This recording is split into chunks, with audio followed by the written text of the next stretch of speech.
I broke down and finally decided to make a YouTube channel. I really don't know what direction I'm going to take with it. I know I'm going to be documenting a lot with the Lotus there in the back, because I kind of regret not documenting a lot with the 370Z that I had before.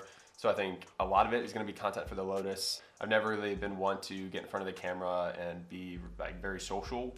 So this is all kind of new to me. I'm sure a lot of you probably don't even know what I look like. So this is probably a first for you guys as well. Plans for the channel.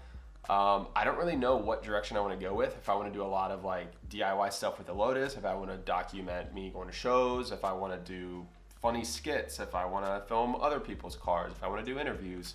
I think starting out I'm going to do a little bit of everything just to kind of see what I'm most comfortable with and everything. So that's kind of, as you can kind of see in the back, there she is right now. Let me go ahead and flip this for you. So I really only did like one side when I wrapped this Christmas wrap. I don't know why I haven't honestly taken it off yet.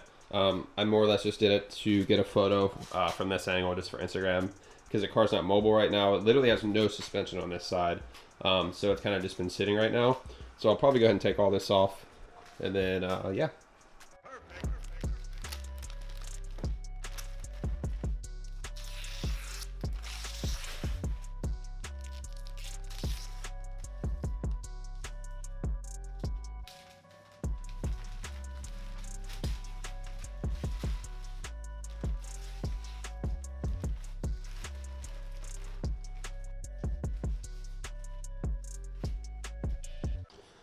All right, all the Christmas stuff is off, so if you guys want to know kind of what it looks like right now, here's the passenger side. This is just to give you an idea of what the front and rear kind of look like, and I'll show you on this side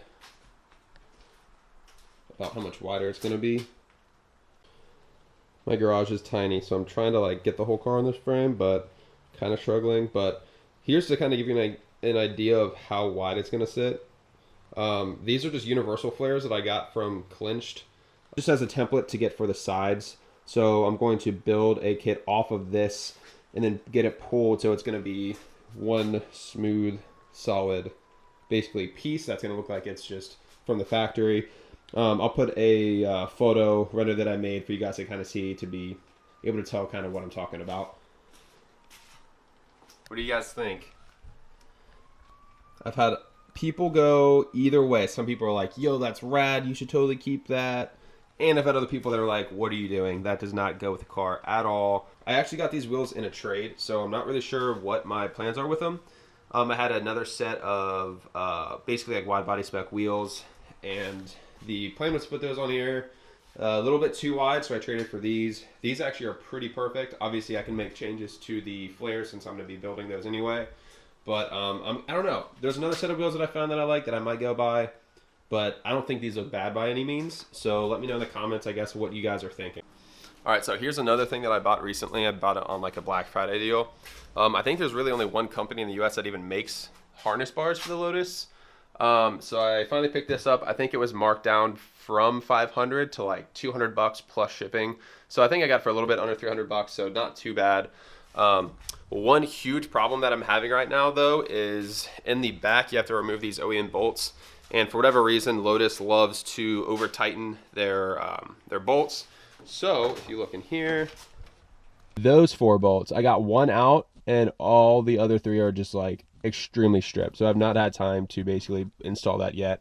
I don't really have any other interior mods other than the new Street Aero forged carbon wheel, which is honestly just like makes the interior. It makes me really want to do forged carbon interior pieces to kind of flow with the wheel. So I think that's going to be coming as soon as I can get all these trim pieces pulled off and all that, because no one makes obviously forged carbon pieces right now.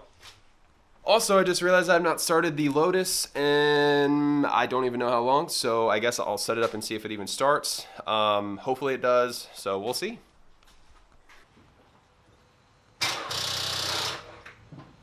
So yeah, it won't even start right now. I'll probably just need to charge the battery. It's not a huge deal. I have kind of been procrastinating to start it, and I've kind of just been busy, so I haven't really had the, well, I guess I've had the time. It's literally down in my garage. It's so easy for me to just come down and start it. But I did not, so now it's dead, and I need to get that taken care of. Not like it's going anywhere anyway, because obviously no suspension, so I'll probably just have to pull the battery, which I'll even show you guys. Get all that nice water. So obviously I've already had the battery pulled. I had to pull it or disconnect it when I was installing the steering wheel, so my airbag light or airbag really didn't go off or anything sketchy like that. So everything's kind of stripped right now. As you can see, it's not huge by any means.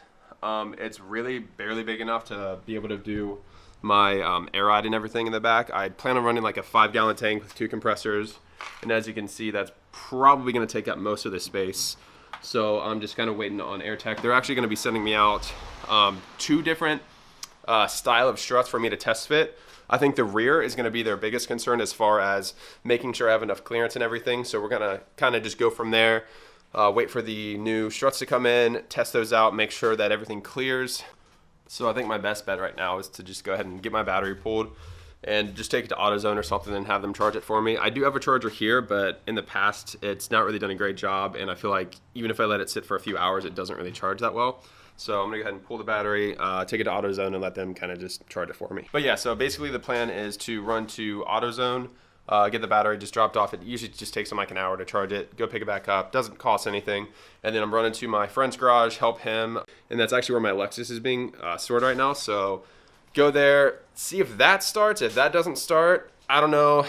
Today's just probably not my day with starting cars, so we'll see what happens. I'm just running in here to hopefully grab this guy right here. I really doubt it's gonna start. We'll try it. I'm not even gonna like set up the camera to show exhaust or anything. I'm literally just gonna like shoot for it and see what happens. There she is.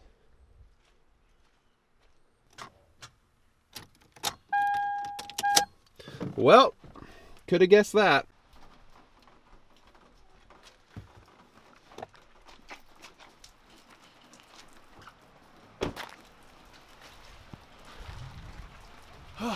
Batteries are heavy as fuck.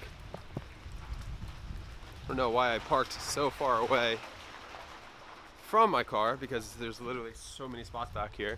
I parked all the way. Supposedly this battery's charged up, so we're gonna throw it in and see if the Lexus starts. The battery on the Lotus is kind of iffy. They said it charged partially, so it could be issues with the battery. So I have to wait till I get home to find that out. But Lexus is right here, so we're going to see if we can throw this in and have it started. Battery thrown in, and see if this thing starts.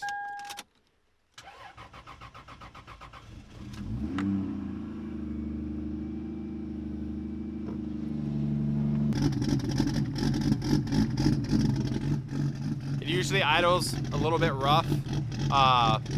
Once the temp kind of gets back to normal, it'll idle smooth again. So I'm just gonna let it kind of run for like 5-10 minutes and then kind of see how it runs from there. I know that there's been kind of a small transmission leak too, so I'm gonna have to get that probably up on the jack to see if I can see what the situation is with that, but happy that it at least starts right now. All right, so I'm about out of daylight right now. Sounds a lot better, obviously. I'm sure you can hear it. It's a lot more quiet.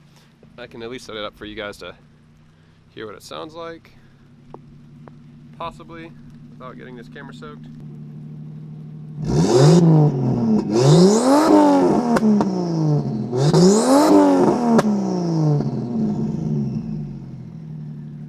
Not bad, right? Not too bad.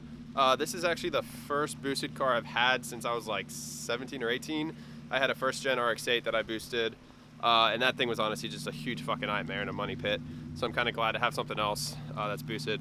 I don't know what the plans are with the Lotus. I would love to do like a single turbo on that, because it's an NA model anyway, so we'll see what happens with that. But now I know this is running. I have the battery for the Lotus, so we're gonna take that back and then see if we can get that started as well. All right, so I just pulled back up to my house. I have the battery charged for the most part, so I'm gonna basically throw that in the Lotus and see if it will start. If not, I'll probably just have to end up getting a new battery, so we'll see.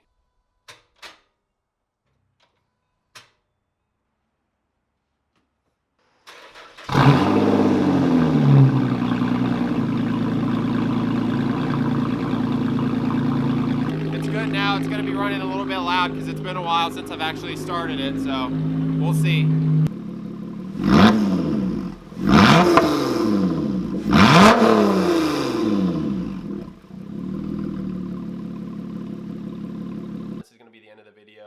I apologize that the content probably wasn't the craziest that you've seen on YouTube, but I really just wanted to get a video out for you guys and kind of give you an idea of what to expect for future videos and plans and everything. So I plan on trying to do at least a video a week. I do have some stuff coming up next week that I know I can film, so I would appreciate it if you guys would just subscribe, like this video, leave a comment, let me know what you guys want to see in future videos and future plans, and I'll be sure to get that taken care of.